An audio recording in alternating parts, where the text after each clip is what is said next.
Lord, thank you so much that we can walk with you, that you don't just save us out of the kingdom of darkness, but that you walk beside us even through the valley of the shadow of death. And that because of you, we fear no evil, for you are with us. Amen. Amen. Thank you, worship team. That was beautiful. All right, you guys. All you. Hi, you guys.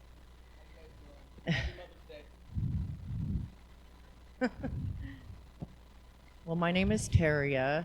This is my husband, Carl. We live in Alaska, Anchorage, Alaska, which is the biggest city in the whole state. I mean, it's a big state, but we only have 740,000 people in the whole state, so it's a little big state, is what I like to say. So I'm going to share a little bit about my personal testimony, mostly surrounding being a mother. Well, I was born in Arizona, and then I got to Alaska in 1977 when my parents moved up there for the pipeline. And I grew up in a very abusive home, and where there was a lot of,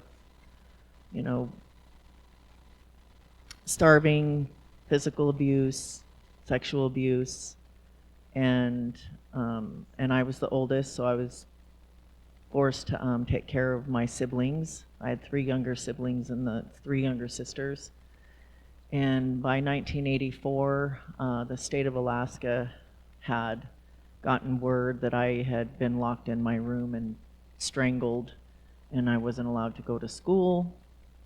And so, because I had bruises all across my chest, but a week later I was allowed to go to school and those bruises were still there, so I ended up in foster care. So I became a ward of the state in the state of Alaska. And that set me down a path of being shuffled around.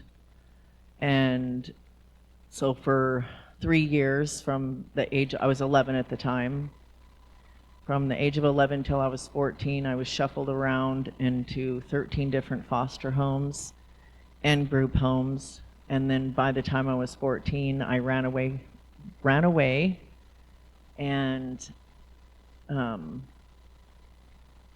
just didn't want to live in foster care or group homes. I ran away, ended up living on the streets, hitchhiking, and experimenting with marijuana.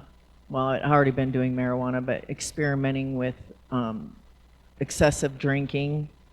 And because I was a ward of the state in the state of Alaska, it is against the law for an individual to run away if you are a ward of the state. And so by the state's law, I ended up getting charged with what was called unlawful evasion, and they arrested me and put me in jail and sentenced me to 2 years for it. So I was in prison from the age of 14 till I was 16, and then they released me, and guess what I did? I ran away again. Because I did not want to be in any group home. They sent me to Kodiak, which is an island in Alaska. You can't get in there unless you float or fly. So they thought that by putting me on an island, I wouldn't run away, but I did. I ended up getting on a ferry, and I called my probation officer from Anchorage, and I said, I'll call you when I'm 18, and in Alaska, we get dividends. And I told her when I turned 18, I want my dividends, because they were holding my money. And for several years, I just continued. I've been on my own since I was 16, but really not on my own because I didn't really know anything about life. I was raised in an abusive home, and then by the state, and then here I am trying to fend for myself. So I left Alaska, came down to the West Coast, got down here in California, and ended up in San Diego. And that's when I started using LSD and methamphetamine, met my son's father. I got pregnant, and then I went back to Alaska. And I struggled for years and years and years with addiction. And then when the OxyContin thing came out, I was hooked. So I struggled for a very, very long time with OxyContin. And during this time, I'm trying to raise my son. And to support my habit, I started working in escort services. And my son knew that I had exposed my son to a lot of things. I basically was living my wild life that I was a product of what I had experienced, and then I turned around and was doing it to my son, except I wasn't abusing him as far as physically or anything like that. I was just exposing him to a lifestyle that I had been exposed to as far as the drugs and the alcohol. And I'm trying to think. I will say this, I desperately wanted to stop. And my son would confront me about it all the time. He'd be like, why don't you stop doing drugs? And my will and my want were two different things. I really wanted to stop. I wanted to stop doing drugs, but my will was weak and I didn't know how. I mean, there was times that I took myself to the ER and I tried to detox myself without, go cold turkey, and I just couldn't do it. It was too painful. So I continued to use. And instead of going through the cold turkey, I turned to meth to try to get myself off of the opiates. So I just switched one drug for another. In my mind, I was telling myself, I'll just do it for a couple weeks and then I'll stop. But because I had never really had any form of treatment or understanding who I truly was, or had any kind of, I was still stuck in that old mindset, so I really didn't know how to, one, be a good mother, and two, I didn't really know that there was a different life outside of what I had lived since I had been born. So within 8 months of me getting involved with meth, I met somebody that was cooking meth. And during those 8 months that I was doing meth, I learned to do it, was doing it myself, and my teenage son, he was a teenager at the time, was living with me. And I started doing drugs with my son, just like I did with my parents. I was smoking marijuana with my parents, but I started doing drugs with my son. And a lot of it had to do with the fact that my own selfishness, I didn't want to listen to him complain about me using drugs, so I embraced the idea, okay, well, if he wants to do it, then I'll shut him up and let him do it so that he's not yakking at me. But one night I had a time where I literally desperately wanted to stop, and as I was putting a pipe to my mouth and I was saying, please God, if you're real, you have to take this addiction from me. I don't want to be like this. I hate it. I don't like it. I loved it, but I hated it. And 2 days later, I had this overwhelming feeling come over me that I was going to die. That's the first thing that came to my mind was, I'm going to die. Something bad's going to happen to me. And I looked at my boyfriend at the time and I said, something bad's going to happen to me. I think I'm going to die. And a couple days later, the Alaska DEA surrounded I was living in a bus down by a river in the woods with a motorhome, cooking meth, kind of like the Breaking Bad. I don't know if anybody's ever seen that, but that's what I was doing. Out in the woods, in a motorhome and a bus, cooking meth and getting high. And they surrounded it. I got arrested. They had to let us out because they didn't indict me in time. And what did I do? I went right back to doing the same thing. And then 2 months later, they raided me again. And so here I was. I had 2 separate cases against me. I had 11 felony counts, and 2 of those counts I was facing 5 to 99 years. And I was terrified that I was going to get a lot of time. My son was placed in foster care. But I will say this. I was kind of relieved because I started really wanting my relationship with God to grow, because in my mind, I was thinking, is this God's answer for me to be in jail, you know? And some of us need a jackhammer, right, to get our attention. I was one of those people. And because I was stubborn and wanted to do things my way. Well, fast forward, my son went to treatment himself. I went to treatment inside prison, and I ended up taking a deal for 20 years with 8 suspended, which meant I had 12 years to serve. They told me if I didn't take the deal that they were going to give me 40 years.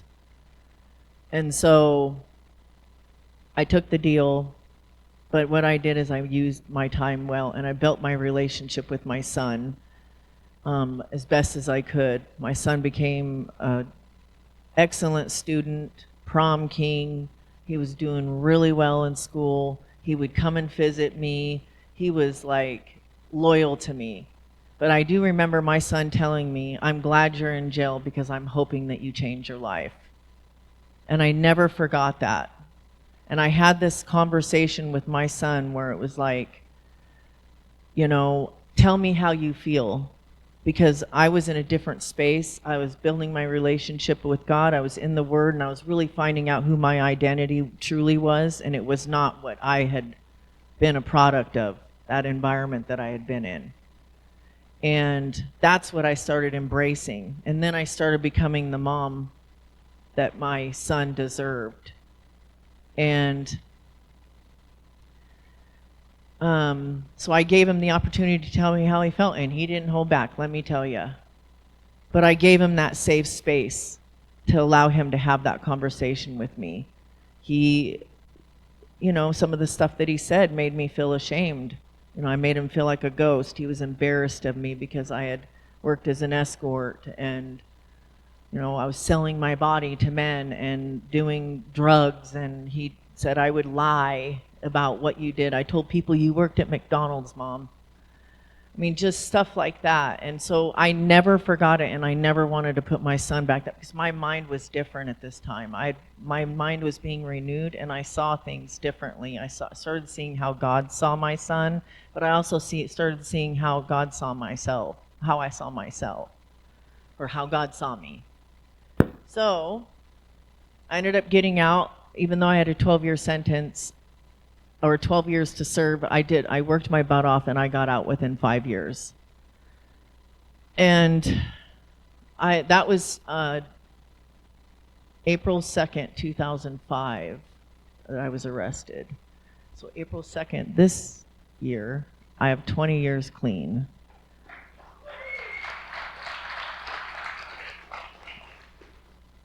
But I want to share a little bit about my son.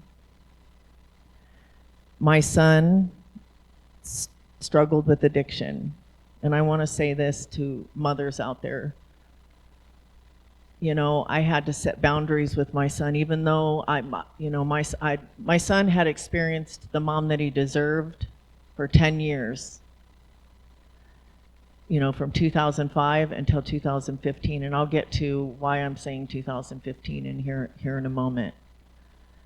He relapsed, and he worked at a restaurant with me in Palmer, which is a really tiny town, and he started getting mixed up with the wrong people. And he was 23 at the time, by this time. And I had conversations with him. I tried to help him. I said, you know, got my boundaries, but you can't stay with me if you're going to be using. I love you. I'm going to be here for you. But the only thing that I'm going to do is help you. I'm not going to sit here and co-sign or, you know, be okay with it. Because that's not the life that I want to live, and I don't want that life for you. But you need to make a choice because you're grown. But just know that I'm here for you. And he moved out, but then he got arrested, and guess who he called? Mom. He went to jail, ran into my husband, and then the state dropped the case against him, and that was April 2015. And he ended up getting back out, and I let him come home. And then June 22nd, 2015, he walked out the house, and the last thing he said to me, "Bye, Mom, I love you." And there was nothing that I could do. Even my son was living with me. There was nothing I could do outside of the choices that he was making, but love him and tell him that I was there for him. And I had known that he'd relapsed again. This is within 2 weeks. 2 weeks of his, what happened to him. Well, he left the house and he told me he was going to a job in Big Lake, Alaska, which is a small town outside of Palmer. And I texted him because I had the 700 Club coming the next day, and I said, "Hey, let's split the chores." And they were going to do my testimony. And he did not text me back. And that was odd to me. And when I got home, his car wasn't in the driveway. My son always responds to me. So the 700 Club comes the next day. I film all day, but during breaks, I'm on the phone calling and texting. His phone is off. He's not responding, and I'm panicking because my son doesn't do this. Even if he's doing bad, he always responds. So I went to the police department and reported him missing.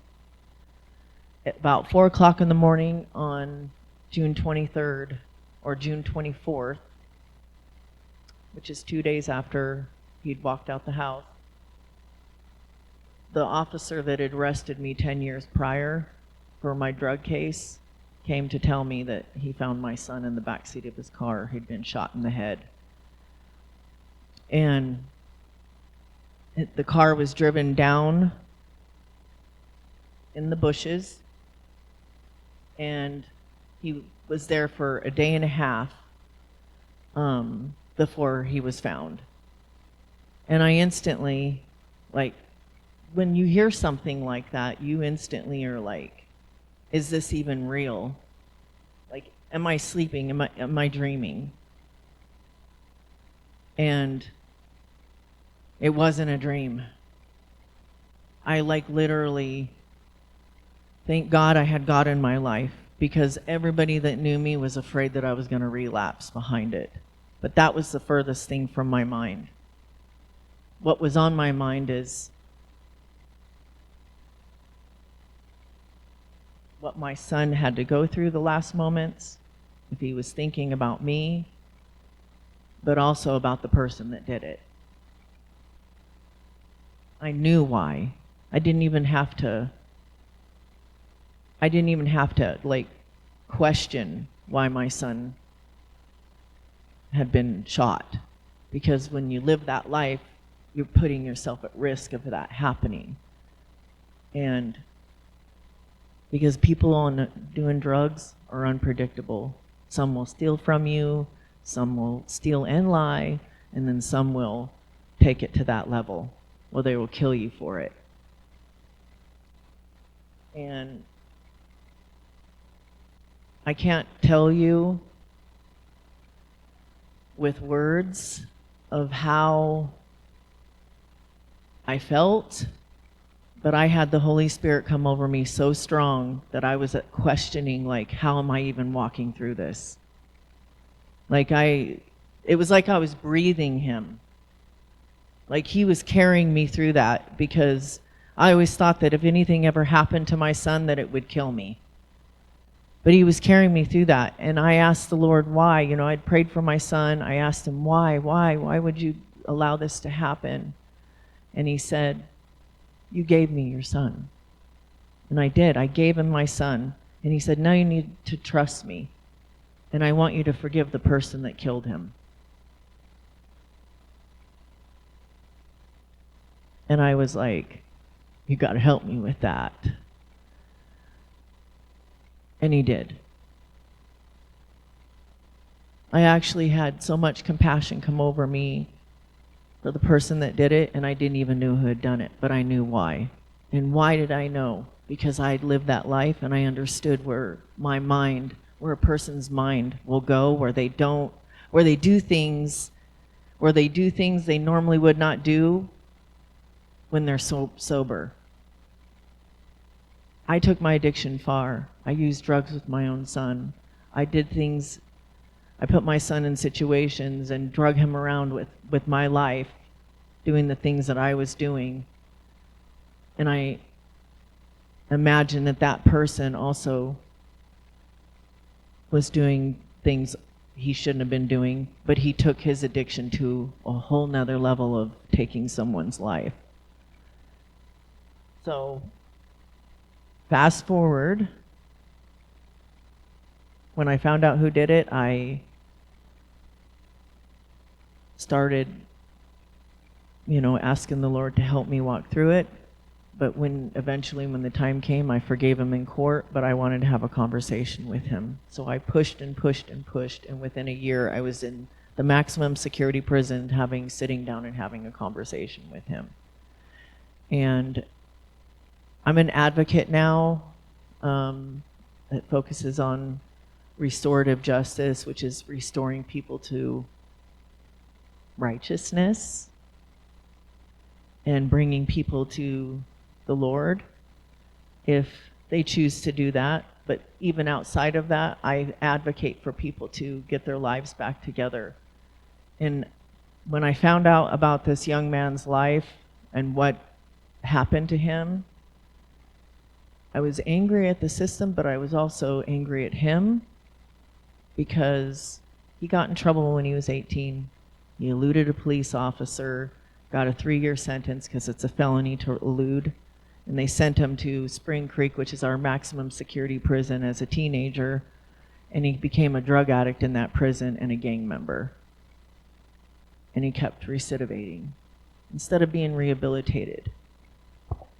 And I wanted to see something different for him. And so I still do. He's got quite a ways to go. He's got a lot of time still to do, probably, I don't know, like 18 years or something. But God can do anything in that time. But I did sit down with the young man that killed my son and told him that I forgave him and that God loved him. And I just want to say to mothers out there that may be, struggling, no matter what it is, no matter if you have a child in the streets or a son or a daughter, or you may be having, division between you and your children, that the Lord has your kids. All you can do is speak life into them and love them no matter what.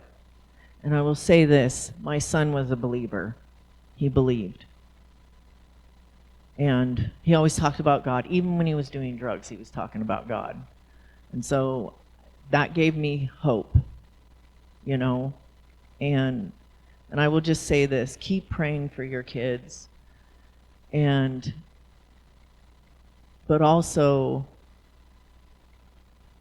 I deal with a lot of mothers that are frantic sometimes. They just don't know what to do and they want to help as much as possible. And then it turns into what's the word I want to use? Enabling and co-signing. It's like sometimes I'll use that, co-signing, And so as hard as it is, sometimes we love our kids so much that we start enabling them, we co-sign because we're afraid something bad's going to happen to them. But there's nothing you can do to save them from things outside if the bad choices that they're going to make.